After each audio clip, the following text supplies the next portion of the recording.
Hello, and welcome to the FarmHouse. I'm Candace Wierzbowski. And I'm Stephanie Spiker. Recently, I spoke with Renee Wiatt. Renee is a family business management specialist at Purdue University who specializes in agricultural economics. And if you want to drill down further, she really specializes in assisting farmers through farm transitions. For those of you who might not be aware, farm transitioning refers to the process of transferring ownership and operational control of a farm from one generation to the next, or in some cases where there just isn't an heir in the family, from one owner to another. And as is the case with most conversations that have to do with big life changes or end-of-life preparation, farm transitions can easily be fraught with complications both from a legal and emotional perspective. But it's an important topic because the reality is the farming population is aging. According to the 2022 Ag Census, the average age of farmers is 58 years old. And in fact, 38% or 65 are older. On the other hand, only 9% of farmers are under 35, so there's going to need to be some changing of hands. All right, Steph, are you ready to hear from Renee?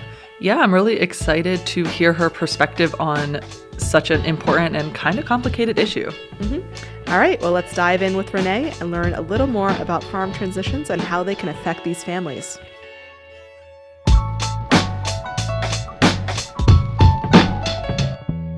Renee, welcome to the FarmHouse. Thanks for having me. So you work a lot on farm transitions, which for the ag curious out there, it means the process of transferring ownership or operational control of a farm, sometimes one generation to the next, or just from one owner to another.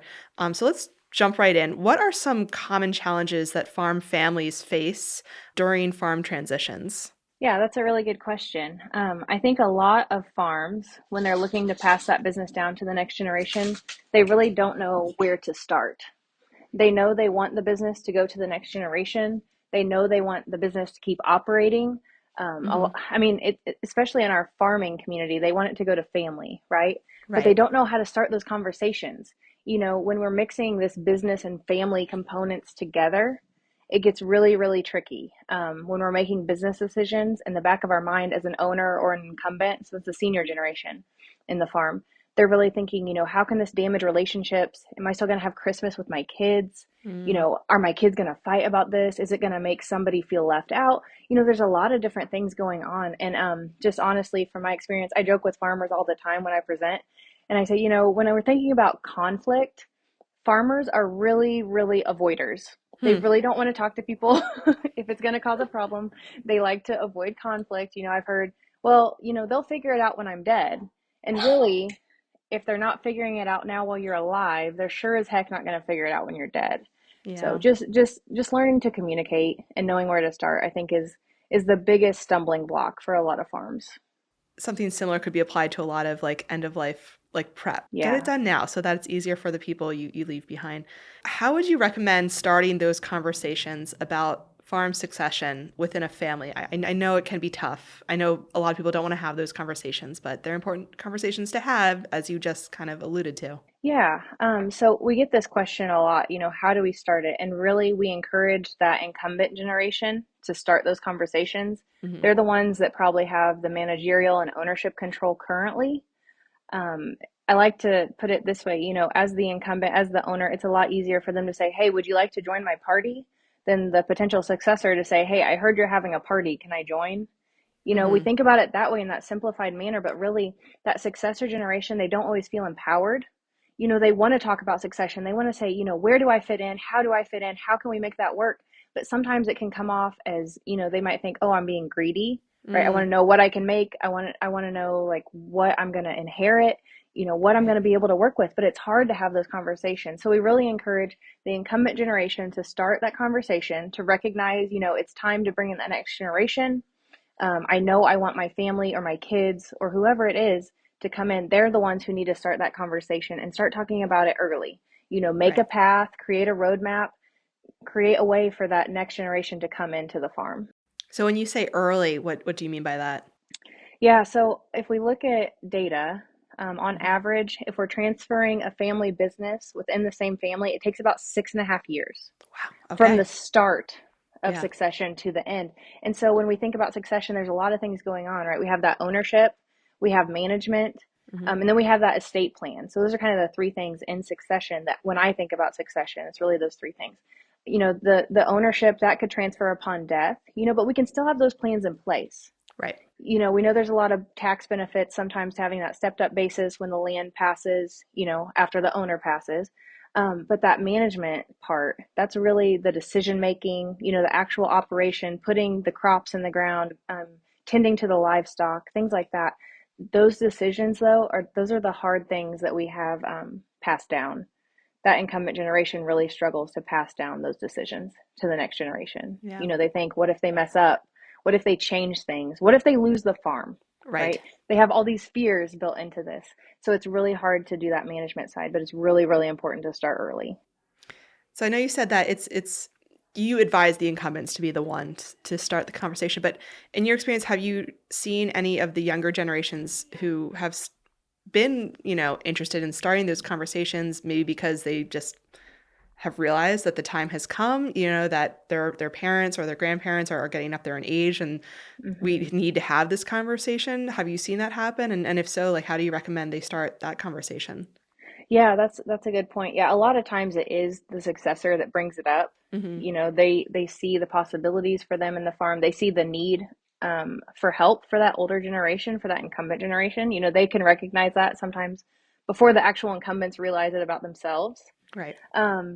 But we really just encourage them to be open and honest and say, this is what I would like. I want to be a part of this farm and the family. How can we make a path for me to be part of this? What does that look like? What do you expect me to bring to the table? What kind of agreements can we come to? What kind of policies does the farm need? Just in terms of who can join, how they can join, and things like that. And in these smaller operations, when I talk about adding a family member, it's really that incumbent or owner who's stepping into that HR role, that human resources management. They're probably not trained in HR, right? There's a lot of things that go into that. And so it's really, really important for both generations to recognize that there's a lot of agreements that have to be made. These things take time, but really you can get there through starting a conversation and being open and honest. Okay. I mean, it almost sounds like it's not just one conversation, that it's supposed to be a series of conversations, because everything you just said, that's a lot to sit down and chew over. I feel like it's got to be something that, there's going to be multiple times that you're sitting down together. Yeah, it's definitely an iterative process. You have to keep coming back and saying, okay, this is what we said, how can we expand upon this? Or, maybe you have a conversation and you get to a sticking point and you say, okay, let's take a week, think it over each ourselves, maybe talk to our spouses, talk to our business partners, whatever that looks like. And let's come back and rediscuss this, right? It definitely takes a lot of conversations, a lot of planning. We do not encourage those planning conversations to happen at the dinner table, at family gatherings, at family holidays, right? We want those to be really thoughtful and mindful conversations outside of the family setting. Have them out in the barn, have them at a cafe, have them somewhere, right? Don't have those at the kitchen table. But a lot of conversation has to happen to make these things successful. Okay. I like that idea of kind of setting aside a space and a time outside, because it's obviously a very, complicated process for a lot of reasons, both emotional and legal. And to that end, what resources or professional advisors would you advise people to, seek out when they're planning transition? Yeah. So a lot of times I think when farmers think about succession planning, they automatically think, what kind of legal business structure do I need to make the succession happen? And for that, of course, you need an attorney. However, if I were talking with a family, I often say, okay, let's step back. Let's think about your goals, right? What are your goals as a business? What does the business look like to each generation 5, 10, 20 years from now, right? What do we think what's going to do? Who's going to be involved? And then you can step back and say, okay, then what kind of entity can accommodate those goals? What we don't want them to do is run to an attorney right off and either be arguing in front of the attorney and costing themselves hundreds of dollars per hour and wasting the attorney's time, really, in all honesty. You can do that for free in the barn. That's exactly right. But there's a lot of different advisors though that can help. Maybe you have a CPA that's involved looking at that side of things. Sometimes, and I say it in a joking manner, but sometimes we've referred families to a family therapist. Sometimes they really need help communicating. or there's some deep-seated issues they have to work through before you can even start succession, right? But there's a lot of different pieces here. Maybe they need a retirement planner. Sometimes that owner needs money out of the business to exit in order to actually step back. And so we have to find a way to fund that, right? And so that person can kind of come in and say, what can we sell the business for so you can have a substantial retirement, or what kind of agreement can we have in place so we can make sure that you have a funded retirement? You kind of hinted at what I'm about to get to. And that's, how should farm owners and their successors, handle those conflicts that may just kind of naturally arise during the planning process? And then what are some common conflicts that you've seen over the years?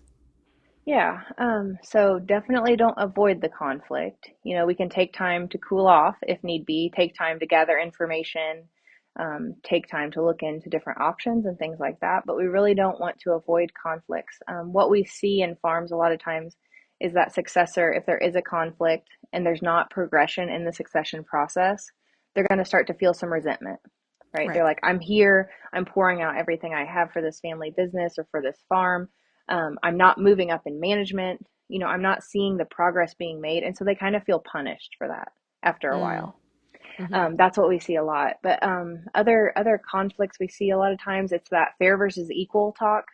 We have on-farm heirs, we have off-farm heirs. How do we compensate them differently but fairly? We really encourage farms to think about that and think about what makes most sense for the business, right? Okay. If those off-farm heirs are not involved right now, it probably doesn't make sense to make that on-farm heir be a business partner all of a sudden with his or her siblings when their parents pass. That's not great for anybody, right? I would think that might cause some conflict within the siblings. Yes, exactly. And so that's what we're trying to avoid, right? When we do a succession plan, we're trying to be as fair as possible. We're trying to avoid conflict. We're trying to make it really a smooth transition from one to the other, almost seamless if we have the correct plans in place. But there can be a lot of tension. There's a lot of argument that can come up. And we've seen that over and over, unfortunately. I mean, on the other side of things, do you find that a lot of people, they go into the planning process stressed out and worried about conflicts, and then they find out that, what? It was tough, but it wasn't as bad as I thought it was going to be? Yeah, honestly, we have seen some great families go through this transition process. They might have had stumbling blocks along the way, but if they keep at it, keep having the conversations, keep coming to these agreements until you have a plan, it can be so beneficial. I'm sure, yeah. Yeah. I mean, when a death occurs, and that's a lot of times when these the rest of the succession happens, right, is upon death. That you're stressed out enough already. You're grieving, you're emotional. There's all of these things that come up. The last thing you want to think about is, oh my gosh, how is this business entity structured? How am I going to do this? No, it should just be transition from one to the other and say, okay, we have our plans. We know what's happening. We can take time to grieve, but we can make sure the business is still profitable and moves forward. All right. So how do you address succession then when the next generation maybe isn't interested in farming? I know you kind of covered sometimes half the siblings are interested and half aren't, but what happens when there's no one? Yeah, that's a good question.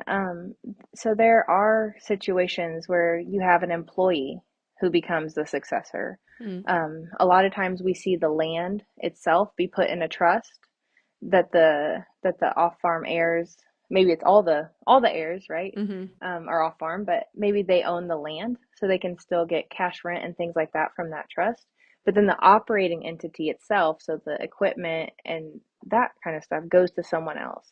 Okay. And we really encourage people. I know that farmers especially want the farm to go to family. They want the operating entity even to go to family if they can. But there's a lot of ways, there's a lot of situations now where you don't have an on-farm heir. You don't have a kid who wants it, right? You can look at your nieces and nephews. You can look at your farmhand that you've had for 10 years who would love to farm but doesn't have the assets, right? There's a lot of different ways we can make the farm keep working and keep moving forward, even if it's outside of the family as far as the operating entity. And I love to hear that. We talk a lot on this podcast about land access and how it's such a big roadblock for so many people who want to farm. And, there's not an infinite amount of farmland, unfortunately. So I can imagine there are a lot of people out there who, would love the opportunity if there are no interested heirs. So Are there any kind of resources to be able to link, I guess, farmers who are looking to pass on their land to people that are interested? Yeah, so there's some states have a farm link program, Mm-hmm. which is where there's a retiring farmer who wants to pass the business on to someone, but they don't have somebody in their family. And it can link those beginning farmers with exiting farmers and give them a really good opportunity to start up. We know that the capital expenses, the assets required to farm, are so high. Yeah. So those barriers are huge. But that's a way that FarmLink program can really help people find somebody. Not all states have it. Indiana, where I am, doesn't have one yet. But Mm-hmm. I would just check your local state and see if you do have a FarmLink program in place. Okay. So we're going to pivot a little. I saw that Mhm. you and several colleagues recently wrote an article titled Death, Divorce, and Disability, How Can Your Farm Plan for Human Resource Risk? And the Mhm. words human resource struck me because it's not the first thing you think of when you think of farming or even, employees on the farm. But as you said in the article, and you even said earlier in this interview, if you're employing people to work on your farm, then you are in the HR business. Mhm. Do you think a lot of farmers feel this way? Like, do they think that way or don't they? And how would you recommend they shift that kind of mindset? Yeah, so that article is actually focused on contingency planning. And Mm-hmm. there's a lot of different parts of contingency planning, right? So farmers probably have crop insurance. Mm-hmm. So that goes to the production risk, right? There's these different things that we have, right? There's legal risk. We probably Mm-hmm. have some kind of operating entity that helps prevent us from being sued too much, right? We have that legal shelter in place. But when we think about human resource risk, it's really all of those people problems, right? If somebody gets injured, maybe somebody's in a coma for a couple months, right? Heaven forbid, but those things happen, right? We Mm-hmm. have untimely deaths, we have divorces, we have things like that, but we can put policies in place and we can have documentation in place to where if we do have some kind of an event like that, the result on the actual farm itself is pretty minimal. Mm-hmm. So, for example, when we think about divorce, we think a lot of times I encourage these farm businesses to have policies in place before they need them. Right. Because it's a lot easier to say, our farm, we're going to protect the land and the operating entity. So anybody who's involved or any owner, has to sign a prenup before they get married and all of these things. Their spouse has to sign a prenup. It's a lot easier to have those in place already versus, your son or daughter brings home their potential spouse and then all of a sudden you're like, oh yeah, here, we're going to need this signed, right? So Right. we can have these different policies. Another thing we can do is write down job descriptions. And a lot of times farmers laugh at me when I say this. They say, I know what I do. And I said, yeah, you know what you do. That's exactly right. Does everybody else who works on your farm know what you do? No.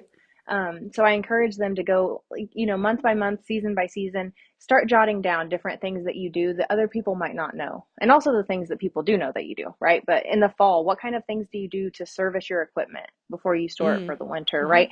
Who do you meet with in the spring before, and what is their number? Who are your landlords? Where are the keys to the barn?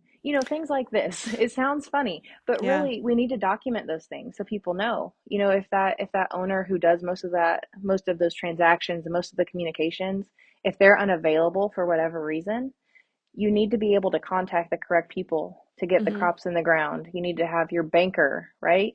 So Right. if you have a line of credit, you need to be able to access that.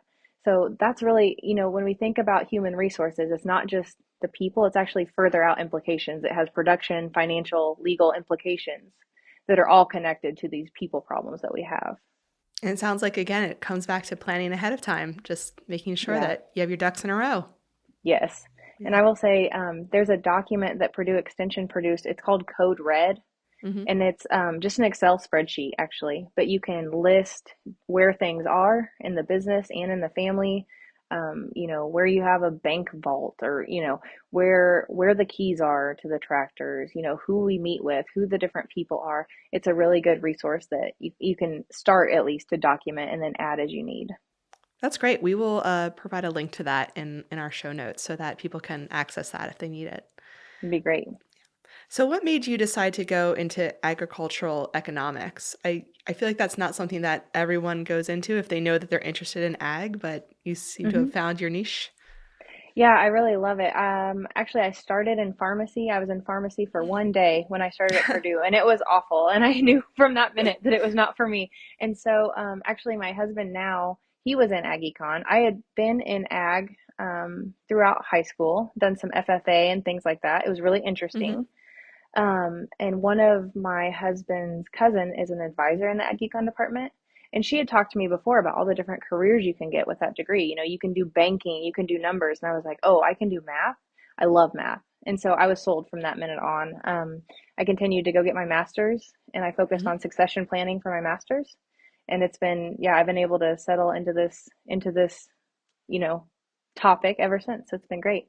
That's great. And, it's something that a lot of people need to consider. I know, Hmm. was it the 2022 ag census? It found that, I think it's like something almost like 40% of farmers are 65 and older. Yes. And the average age is somewhere in the upper 50s. So these Yeah. are conversations and realities that a lot of farmers are facing, and they're going to need people like you to help walk them through these processes.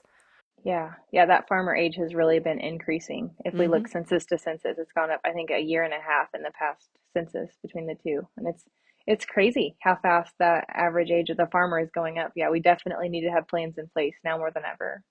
So, what does it mean to you to be a woman in agriculture? Yeah, that's a good question. So for me, I mean, of course, I'm a woman. I don't think about that when I do my job, I guess. Hmm. I did when I got into extension, I had some questions. A couple of board members asked me, what if somebody doesn't want to listen to you because you're a woman? Mm. And I said, they can decide to listen or not, right? They can see my credentials, see I'm qualified to discuss this information. I think that as a woman, sometimes you have to push a little bit harder to get into those circles. But once you're in and once you really show that your value, it can be really beneficial. Well, thank you so much, Renee, for taking the time to speak with us and let everyone know how important having these conversations can be, even if they are tough. They are vital. So we Yes, appreciate they it. are. Well, thank you so much for having me. I really appreciate it. Yeah. I really enjoyed your conversation with Renee. Her perspectives were very interesting, and just obviously I don't live on a farm. We've talked about that. Neither of us, live on a farm. So it's an issue that I am very much aware of by working here at Lancaster Farming, but it's not something that affects me personally. So I feel like there are lots of things that she talked about that I just maybe never would have considered or thought of. Like, I definitely did not realize that the average kind of time it takes to really get everything figured out in a transition is like 6.5 years, I think she said. Yeah. I mean, I guess it is a lot. It's a whole business. It's, Mm-hmm. it's a lot that you have to do and get figured out. And so it makes sense that it takes a good chunk of time. Just like not quite what I expected. I figured like, oh, a couple years. Yeah, 6 does sound like a lot because, as you said, farms are a business, but, businesses, they change hands sometimes. They get sold, they get acquired, and that can take a year and some change, but rarely do I think it ever takes that long. And, I'm sure there's a lot to the process, and there might be some starting and stopping, things that need to be worked out. And, like I said in the intro, and I think we covered it throughout the interview, it's a process that's both a lot from a legal perspective, but also from an emotional perspective. So there's a lot that needs to be worked through, I guess, in those 6 years. Yeah. It's definitely, and we've talked about this a little bit on the podcast in the past, it is kind of just an added layer when you're working with family. Mm-hmm. That balance will start to blur a little bit, right? Of work versus like family time. And I really liked her suggestion of having these conversations very intentionally separately, instead of like, don't have it at dinner. Do not just do it while you're sitting, in your house together. Take it somewhere specific, whether it's like the barn or if you have an office somewhere, or go somewhere else, go to a cafe, like she said.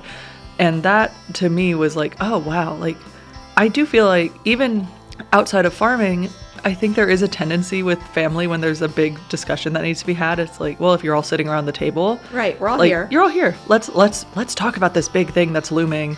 But it's also maybe that's really not the place to have that discussion and to really be intentional about, we are scheduling this day, this time, this place that we're going to go and start this process. It's a business meeting. Yeah. You know, you don't have it at the table. And like you said, like lines get blurred really easily when it's a family farming. And this is just one way to kind of unblur one of those lines. More power to you if you are currently, you know, going through a farm transition in your life, because that's a lot. And it's so important to keep farmland in farming and to get some kind of next generation, whether it is an heir directly or just a newer beginning farmer that you're able to get linked with. I mean, it's so important to continue having farms because we have a lot less of them than there used to be. Yes, yeah. So, man, what an important discussion. And I really, really enjoyed hearing all of Renee's perspectives and all of her ideas and solutions. I mean, hopefully this was helpful to some of you listening, because I'm sure some of you are going through this either now or soon in the future. Right. And it is an important thing to think about. And what I think is interesting about farm transitions is, on the surface, it sounds like it's going to be just a lot of like legalese. It's, you know, similar to crafting a will almost. Yeah. But like crafting a will, there is this really deep emotional side to it a lot of the time, where it's not a dry subject at all. That it can be a very, like, I don't know, like what's the opposite of a dry subject? Not a wet subject, but no, but there's a lot there, a lot of emotions, and right, it's more to it than just a business, because at the end of the day, as the ones stepping back, it's like your whole life's work that you're stepping away from. And yeah, those of you coming into it, as Renee mentioned a few times, a lot of the like official final transition takes place upon a time of death typically. So you know, there's that whole emotional aspect of that as well, where it's like watching your parents age is scary, and so that's all part of this discussion as well. So that's heavy, and I really appreciated that she does actually suggest sometimes family therapy for people, because we both are very huge like mental health advocates and supportive of therapy and making sure like you talk to someone if you need to. So I think that's great that she suggests that, because farming is stressful, and this specifically in farming is very stressful. Oh, yes. I think that's a good note to end on. Yeah. Don't be afraid to talk to people. Absolutely. Don't hold it in. Well, thank you all for listening. If you liked this episode, please consider subscribing if you haven't already done so. If you really liked this episode, please consider leaving us a review. If you have any questions or thoughts about this episode or the podcast, you can email us at farmhouse@lancasterfarming.com. You can also find us on social media at Lancaster Farming on most platforms. Thank you again for listening and visiting us at the Farmhouse. I'm Stephanie. And I'm Candace. We'll talk to you later. Bye. This episode of the Farmhouse is copyright 2025 by Lancaster Farming Newspaper, part of the Steinman Communications family. It was written by Stephanie Spiker and Candace Wierzbowski. It was produced by Eric Herlock and Sophia Kurzius. The music is courtesy of Tin Bird Shadow.